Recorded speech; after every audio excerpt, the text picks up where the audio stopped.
Од понеделник започнува официјалната изборна кампања, која ќе трае 20 дена се до изборниот молк за првиот круг на локалните избори закажан на 19 октомври. Кампањата ќе се одвива преку електронските и печатените медиуми, но и на интернет порталите и ќе се финансира од државниот буџет. Доколку има втор круг, кампањата за изборот на градоначалници ќе продолжи уште 2 недели. Вториот круг ќе се одржи на 2 ноември. До сега се потврдени вкупно 303 кандидати за градоначалник на општините и градот Скопје. 5 кандидатури се одбиени, а 8 се непотврдени. На овие избори беше донесена одлука да се поднесе и независна листа за советници по предлог на гласачи со само 2 подписа.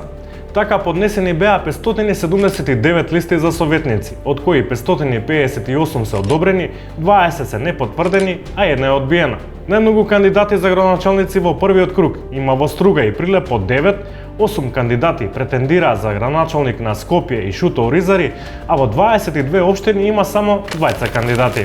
Во град Скопје се поднесени рекордни 20 листи за советници, но само 5 засега се одобрени, а една одбиена.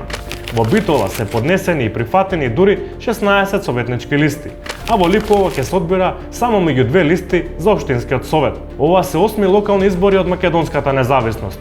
А иако кампањата не беше официјално почната, кандидатите веќе ги представија своите главни приоритети. Најчести ветувања се справување со загадувањето, урбаниот хаос, проблемите во сообраќајот и собирањето на отпадот.